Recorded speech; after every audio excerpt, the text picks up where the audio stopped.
Hi, I'm Mary Green, the National Accounts and Program Manager for High Points Learning. We are a web-based 24/7 math intervention offering math services for students grades 2 through 12. This program allows for remediation as well as acceleration. You're about to hear some first-hand accounts from a teacher locally here in Georgia who has utilized this program and realized the success with the students firsthand. We would like to share with you Ms. Fontane's results and how she feels about High Points Learning in terms of the students' performance, test scores, GPS, and Common Core standards. Take a listen. Absolutely.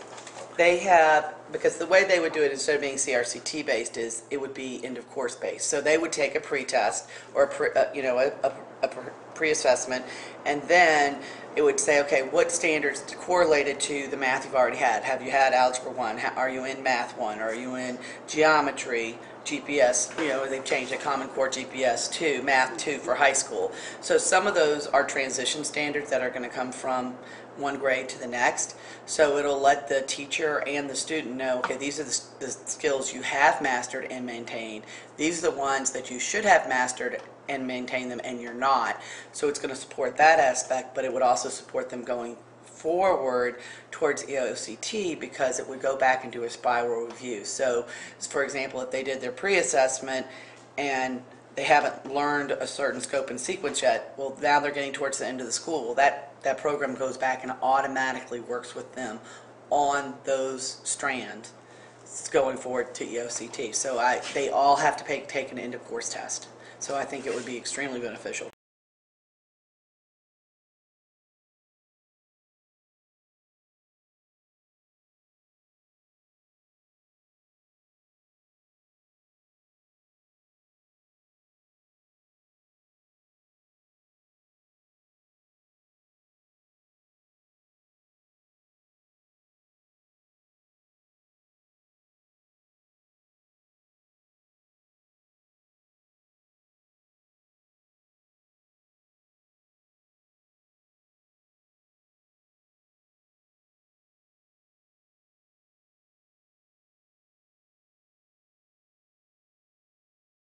Looks like. So what the platform would look like is the student would come in and take a pre-assessment based on the standards that they're going to be tested on this year. Then the teacher or teachers or whoever is going to be working with those students gets that data analysis feedback, says where they were strong on this strand, what strand did they have areas of weakness that we need to improve upon. And then you can share that information with the students too, because that helps with goal setting. So that's the first piece.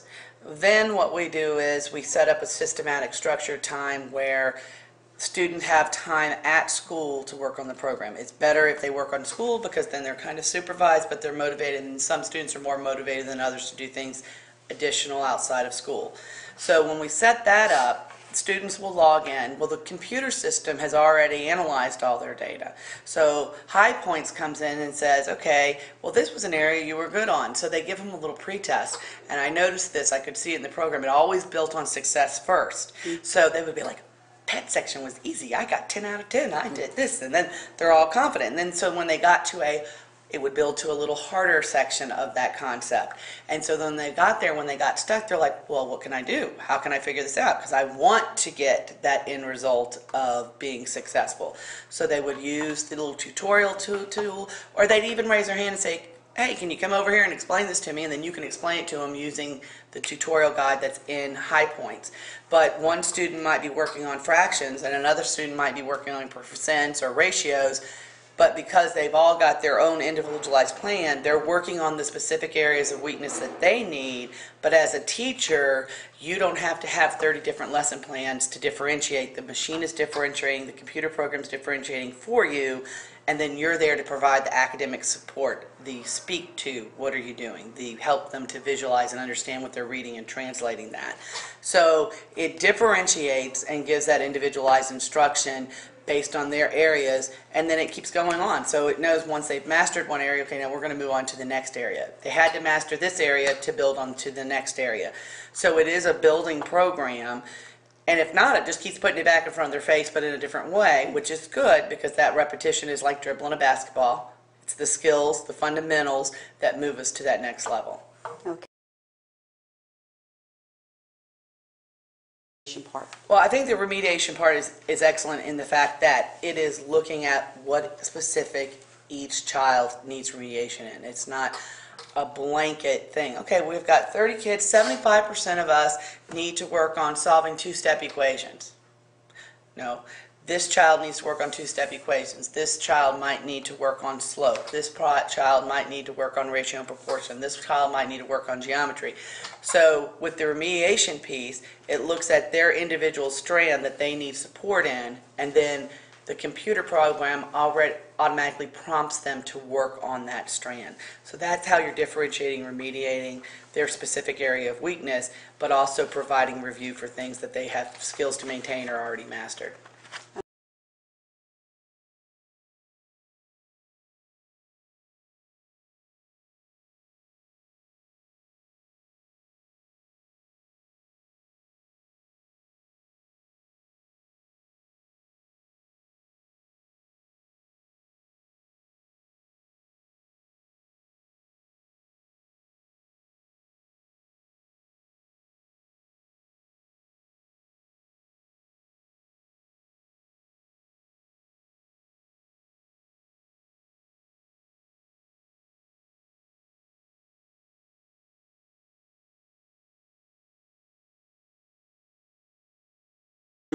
Transparency is huge between business and schools. I mean, you have to be transparent. People need to know what's going on. And I think it helps support when you look at a program and you can say, this is where your child was and this is where we've gotten to. Even if they're not meeting the state benchmark, if you can see improvement from where they were to where they are, even though we're trying to get them to a higher state benchmark, it is being transparent. You're showing very specifically where you've helped to target that student, how you've given them support, how they've gotten remediation from school, but now they also have independent practice because students have to be able to at some point apply their mathematical knowledge on their own. So I do think that parents having access to that data, then we have access to that data, then the principal has access to the data, you can share it with the district. It provides a lot of transparency and a lot of community stakeholder involvement and communication, and all of those things are key. The program was everyone that was going to participate came in and took a baseline assessment, and it was grade level based, so it was based on the standards that they would be tested on that school year. But within that, that also builds on the standards from the previous year.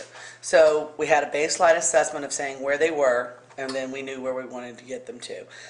And I would say overall, all the students were successful. And what they had was a blend of additional math support, direct instruction, remediation, tutorial from a teacher. Then they had the practice and review and extra additional support from High Points. So I think the two things coupled together is what boosted our score. So not one by itself, but working as a team. So we had probably about last year one of our highest numbers of special education students pass CRCT, which was, I was going to say about 75 to 78% of those students passed. Our regular education students, the number was even higher. I want to say we were probably school-wide for all math students, we were right around 97% across the board, which was statistically significant from where we had been in the past, coming from 93, 95, 94% to 97 to 98 on those. And then when you still looked at our subgroups, when you looked at our impoverished students, students with disabilities, transient students, all of those subgroup numbers came up. We at one point were at 67% for special education. I think we moved up to 85%. And what we also saw was students that didn't pass the first time they attempted the test within the 8th grade standards, the success rate by going back and doing some more review and remediation was even greater on the second attempt.